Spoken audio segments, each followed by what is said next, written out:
This year we're changing the way we're doing our seedlings. We decided to do everything through soil blocking. Let's get into why. So in years past, we've used these 10-20 trays with these seedling inserts, and you've probably used something similar to this in the past. It poses quite a few issues. One big issue that I found is that when this is a loaded tray, even with all the proper compartments, if I'm picking it up, even just one-handed or even with two hands that aren't very stabilized, it cracks and breaks. It's not very strong. And I know there's thicker ones, there's differences with channels. They really tried to come out with some good products here, but there's other issues that even if it was stronger, that still are not solved. And as hard as we try, they consistently break. Not every one, every year, but we always end up having to buy new ones every single year. And not only that, they take up a lot of storage and they take up a lot of space on your shelf or in your house, however you're starting your growings. So not only are these not sustainable, but the plastic material makes a big difference to us. We try to stay away from plastics in every way we can. These particularly are polystyrene, and we still use plastic in our seed blocking. However, not only are these more rigid and everything, but they're polypropylene. They're cafeteria trays, they're food safe. So if I'm putting my plants on here, at least I know I'm not gonna have to buy a bazillion more every year.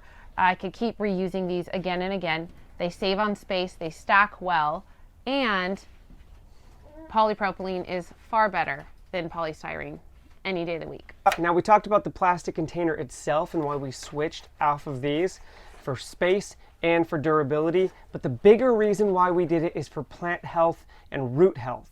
Now I'm sure you've seen this, even if you've never started seeds before, but you've gone to the store or a nursery and you've bought already started plants, that they get root bound. The roots grow down and out and they swirl around and around and around. And when you pull that out to transplant it into your garden, you can still see them and you have to kind of break them up a little bit. That's not the best for the plant. We can do better for our plants, and this is how. Now there's more problems than just the root bound when it comes to transferring your plants from your pot to the soil, but almost any way you do it, taking a plant out of a container and putting it into the soil is going to cause the plant to have transfer shock. And that's where it comes from. A lot of that is root bound, and a lot of that is just disturbing the soil, taking it outside of the container. No matter how hard you try, there is going to be a decent amount of disturbance, and when you go to plant it into the ground, there's going to be a lot of shock. And then they have to find new ways to grow because you just took it outside of a cylindrical or square container and you just put it into a big open ground. But it's gotten used to the container, which causes it a lot of problems. I've even seen plants that have been taken out of the ground from someone's garden that the roots are still bound together, because once they're in the container they feel like they've reached their max. Then you put them in the ground and they continue to stay in that area instead of reaching outwards and down for all those nutrients. So no more with the pots.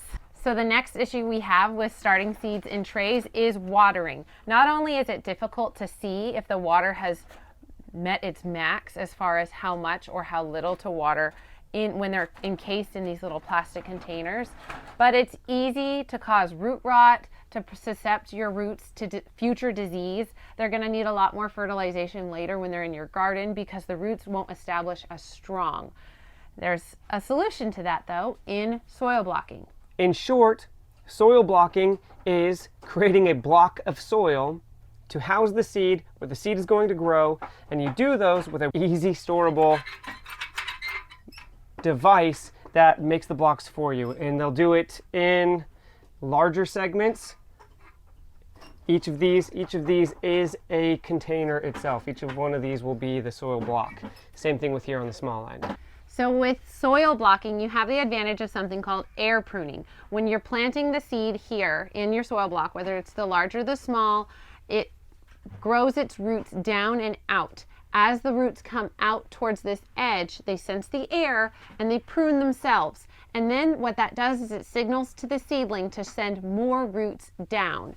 As it does that, you're building a stronger network, more roots, and everything's going down in the direction you want it to go. So when you do take this and you put it into your garden, your roots, which are plentiful and strengthened, will have plenty of direction in where they're going, which is down and out into your garden soil.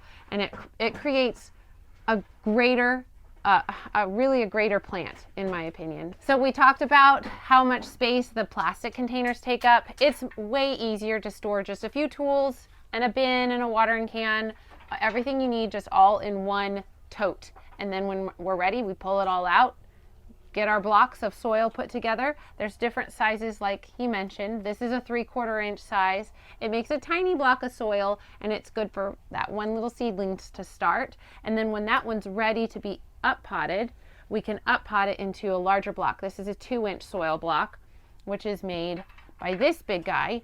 And as you can see, it has these little nibs inside. These are interchangeable. So if I wanted to have my seedlings started in a big block, I can use these. Otherwise, if I wanted them to have the perfect size cube ready for up potting, then my 2-inch block can be made with a hole for my 3/4 inch would fit right in.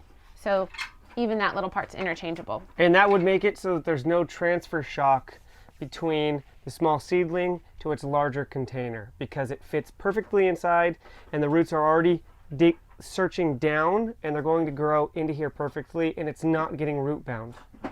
Now, an awesome thing about doing seed starting in this way is that in the same space that one of those larger seed containers takes up, I can plant around 360 plants in the same amount of space as one of those other containers. You can see the size of it. It only holds about 72 plants inside of here. But not only is that saving on space, you use less soil to get your little starters started, and then you'll up pot from there. Now let's make a few of these soil blocks, and I'll show you how easy it is to maintain them and kind of what we put inside of the blocks themselves. Now the first thing that we do is create the actual blocks, and that's using these mechanisms. They have a spring on the inside that pushes the block out, and when the spring isn't compressed, the soil goes inside of here, allowing everything to become stiff and hold together, and that's how we're going to be creating our container. Same thing on the small ones. We use a type of soil called Coco Loco. Inside of the Coco Loco, there's Aqua Supremo, coconut coir, and other stuff like mycorrhiza. But we will also be adding this mycorrhiza additive to our potting soil mix, because this is pure mycorrhiza that's going to be great for our plants. Now the first thing that we do is sift our soil, and we have this sifter that we apply, and we take everything from that bag and sift it through into a container that's easy to manage underneath it. Now that our soil is sifted, we have to add our mycorrhiza, which is about a tablespoon per square block.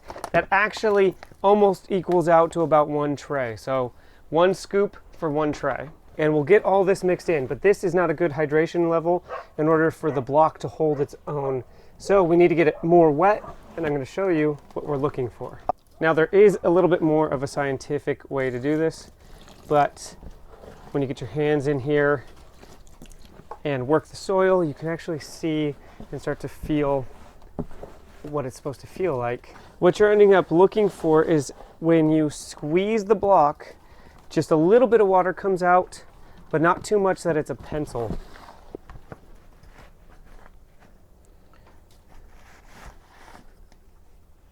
All right, now that we've got that, we just need to scrape this bottom part off, making sure that we're filling everything also, just in case.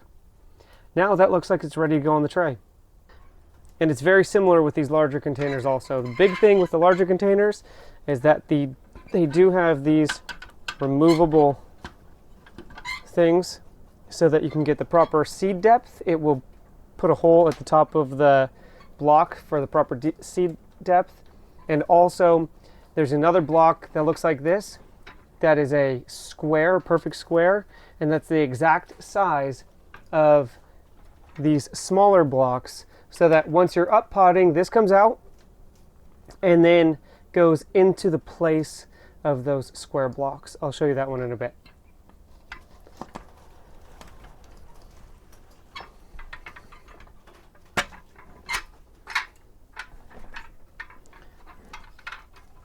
Now the large one works in an almost identical way, except they're just larger. So we have to work a little bit harder to fill all of those chambers.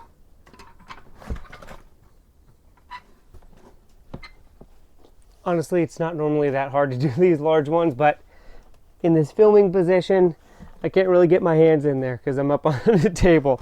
I normally do this with it on the floor, but what I'm doing is just with hand, by hand, because of the situation I'm in, is just shoving everything into here. This works also. It takes longer to do this, but just so that I could show you a full block, this is what it does. And then we scrape it off from there. So we'll get one of the small blocks here, and then a larger block right here.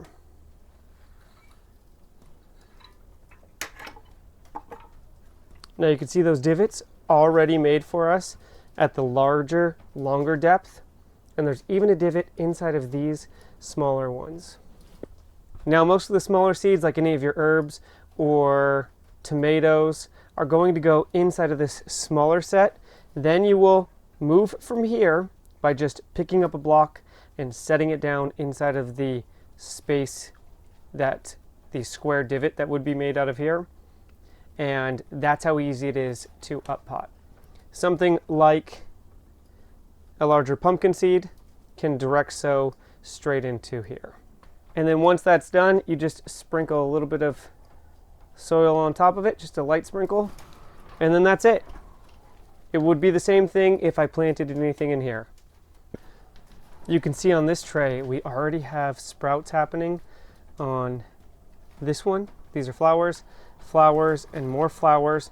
And as soon as these are able to hold a little bit more of their own inside of these little squares and grow a little bit more roots, probably once they get their first true leaves, I'll be able to pick these up and put them into their larger cubes. And then watering is as simple as just putting stuff down on the tray. You don't want to let these cubes get too dry or they'll crumble. And you also don't want them to get too wet or else they'll crumble, especially here on the sides. As you're starting this process, you might need to get a little bit used to it, maybe practice with some blocks without any seeds inside of there. Practice your watering just so that you can get the moisture level properly. And then if there is any leftover water inside, just do what you can to get it out. Well, this is the route that we chose to go this year. I hope this helped out, and I hope this encourages you maybe to do it this way too. I think it's going to be better for our plants all along, and it's not even on large scale that you need this for. I think this would be better for anybody's, even just their backyard garden. I think they're going to be better for not just space, but also the plant health overall. So like and subscribe if you like this video. We do a bunch of other stuff. We have a bunch of other animals on this farm.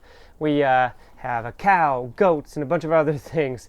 So if you're interested in homesteading, give us a follow. And we're definitely going to be taking this season and exploring a lot more homegrown food and canning and doing a whole lot more stuff when it comes to the garden this year. We've got a full garden growth video that we're doing. And maybe if you have done some soil blocking before, let me know in the comments. I would love to hear your experiences and if you have any advice for doing it also. And can't wait to see you guys next time.